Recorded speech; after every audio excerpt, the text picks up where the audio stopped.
روزانہ ایسے اسلامک واقعات سننے کے لیے ہمارے چینل کو سبسکرائب ضرور کریں۔ بسم اللہ الرحمن الرحیم۔ سلطان صلاح الدین ایوبی اپنے 10 خاص سپاہیوں کے ساتھ اپنی ریاست میں لوٹ رہے تھے کہ سلطان کا گزر ایک گھنے جنگل کے بیچ سے ہوا۔ سلطان صلاح الدین تیز رفتاری کے ساتھ اپنے سپاہیوں کے ساتھ گھوڑے پر آ رہے تھے کہ اچانک سلطان کی نظر ایک غار پر پڑی اور اس کو دیکھ کر سلطان غصے میں لال ہو گئے۔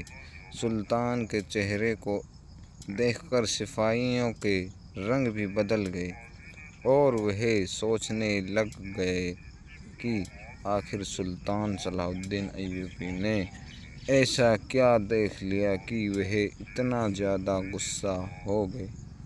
پھر ایک سپاہی نے کہا، سلطان معظم، ایسی کیا بات ہے جو آپ اتنا پریشان کر رہی ہے؟ تو سلطان صلاح الدین ایوبی نے کہا کہ وہ سامنے دیکھو۔ جب سپاہیوں نے دیکھا تو سامنے ایک غار نظر آ رہا تھا۔ سلطان نے کہا کہ اس میں ایک عورت ریچھ کو پکڑ کر غار کے اندر لے گئی اور اس کا مطلب جو جانتے ہو۔ یہ سن کر تمام سپاہی شرم سے سر جھکا کر کھڑے ہو گئے۔ گھوڑے رک چکے تھے اور سلطان نے اپنے ایک سپاہی کو حکم دیا کہ جب یہ عورت غار سے نکلے تو اس کا پیچھا کرنا اور اس کے گھر کا پتہ معلوم کر لینا اور صبح اس کو میری عدالت میں حاضر کرنا۔ جب صبح ہوئی تو سلطان صلاح الدین ایوبی عدالت میں موجود تھے کہ سلطان کے حکم پر سپاہی اس عورت کو پکڑ کر سلطان صلاح الدین کے سامنے حاضر ہوئے۔ سپاہی نے اس عورت کو ایک خاص کالی چادر میں لپیٹا ہوا تھا، کیونکہ سلطان کے سامنے کسی بھی عورت کو تنگ کپڑوں میں حاضر ہونے کی اجازت نہیں تھی۔ سلطان نے اس عورت سے سوال کیا کہ تم نے وہ غلط کام کیا جس کی سزا بہت بڑی ہے۔ وہ عورت کہنے لگی، سلطان معظم، آخر مجھ سے ایسا کیا گناہ سرزد ہوا ہے کہ جس کی اتنی بڑی سزا ہے؟ تو سلطان نے کہا کہ میں نے سب کچھ اپنی گنہگار آنکھوں سے دیکھ چکا ہوں۔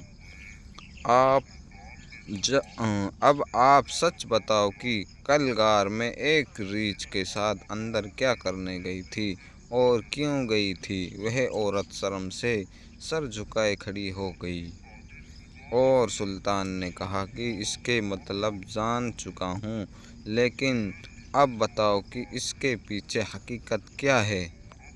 کیا تم شادی شدہ نہیں یا تمہارا شوہر مر چکا ہے کہ تمہیں ایسی نوبت آ گئی؟ تو عورت رونے لگی اور کہا، سلطان معظم، جس گاؤں کا قاضی بدکار اور غلیظ انسان ہو، اس گاؤں کی عورتیں پھر ایسا کام نہیں تو پھر کیا کریں گی؟ یہ سن کر سلطان صلاح الدین نے اس عورت سے پوچھا، بتاؤ آخر کیا ہوا؟ ایسی کیا بات ہے کہ جس نے تمہیں اتنا بڑا گناہ کرنے پر مجبور کر دیا؟ تو اس عورت نے سلطان صلاح الدین ایوبی کو سارا ماجرا سنایا اور کہا، سلطان معظم، ایک دن میں اور میرا شوہر بازار سے قیمتی سامان لے کر واپس آ رہے تھے۔ بدقسمتی سے جس راستے سے ہم گئے تھے، واپسی پر اسی راستے پر بارش ہونے کی وجہ سے کیچڑ تھا اور ہم جانتے تھے کہ یہاں سے ہمارے گھوڑے نہیں گزر سکتے، لہٰذا ہم نے جنگل کے بیچ والا راستہ اختیار کیا تاکہ جانے میں بھی اتنا وقت نہیں لگے اور ہمارے گھوڑے بھی مشکل میں نہیں پڑیں گے۔ لیکن بدقسمتی سے جب ہم گھنے جنگل کے بیچ میں پہنچے تو چند ڈاکوؤں نے ہم پر حملہ کر دیا اور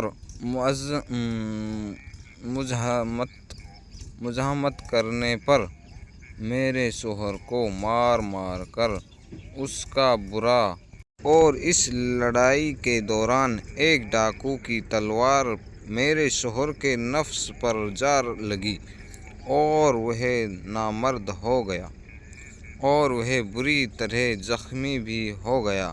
کئی مہینوں سے اس کا علاج چل رہا ہے لیکن ابھی تک چلنے کے قابل نہیں ہوا۔ میں انصاف لینے کے لیے قاضی صاحب کے پاس گئی کیونکہ وہ کوئی عام ڈاکو نہیں ہیں، ہمارے علاقے کے مشہور ترین ڈاکو ہیں۔ انصاف لینے کے لیے اپنے مقدمہ لے کر گئی تو الٹا قاضی صاحب میرے جسم کو بھیڑ کی طرح دیکھنے لگا۔ مجھے معلوم ہو گیا کہ اگر قاضی سے انصاف لینا ہے تو پہلے قاضی کے بستر کو گرم کرنا پڑے گا۔ یہ سن کر سلطان صلاح الدین ایوبی کی نظریں جھک گئیں اور سلطان نے اسی وقت ایک سپاہی کو بھیجا اور کہا کہ اس عورت کے گھر جاؤ اور معلوم کرو کہ واقعی عورت سچ کہہ رہی ہے۔ سلطان کا سپاہی چند لمحوں میں وہاں پہنچ گیا اور آ کر سلطان کو بتایا کہ اس عورت کی ایک ایک بات درست ہے، اس کے شوہر کی حالت بہت بری ہو چکی ہے اور شاہی حکیم نے بھی اس کا معائنہ کیا تو بتایا کہ وہ اب بالکل نامرد ہو چکا ہے۔ یہ سن کر سلطان نے اپنے سپاہی کو حکم دیا کہ جاؤ اور اس گاؤں کے قاضی اور ڈاکوؤں کو گھسیٹتے ہوئے میرے پاس حاضر کرو۔ چند گھنٹوں میں سلطان نے دیکھا کہ سپاہی قاضی اور 3 آدمیوں کو گھسیٹتے ہوئے لے کر آ رہے ہیں۔ پھر قاضی صاحب کو سلطان کے سامنے حاضر کیا گیا تو قاضی صاحب نے سلطان کے سامنے اپنے گنہگار ہونے کا اقرار کر لیا۔ اس کے بعد سلطان صلاح الدین ایوبی نے کہا، جب تک قاضی کا سر قلم نہیں ہوگا اس وقت تک اس مقدمے کا فیصلہ میں نہیں کروں گا۔ اس قاضی کا سر قلم کرنے کے بعد سلطان نے اس قاضی کے سر کو اپنی تلوار کے نوک پر بلند کرتے ہوئے کہا، اگر تمہیں زمین کے منصف سے انصاف نہیں ملا تو تم اوپر والے سے انصاف مانگتی یا تم مقدمہ لے کر میرے پاس آ سکتی تھی۔ کیا تمہیں معلوم نہیں کہ سلطان صلاح الدین کی عدالت سے، اللہ کے حکم سے آج تک کوئی بھی حاجت مند بغیر اپنی حاجت پوری کیے نہیں گیا؟ تو اس عورت نے کہا، سلطان میں اکیلی تھی اور مجھ میں اتنی ہمت نہیں بچی تھی کہ میں کسی کے پاس انصاف لینے کے لیے جاؤں، اور آپ جانتے ہیں کہ ایک نوجوان عورت بغیر شوہر کے کیسے رہ سکتی ہے، اور اس لیے میں یہ گناہ سرزد کرنے پر مجبور ہو گئی۔ لیکن اس میں مجھے یہ شرم نہیں کہ میں نے قاضی کا بستر گرم کرنے سے بہتر ہے کہ ایک جانور کے ساتھ اپنی ہوس مٹائی جائے۔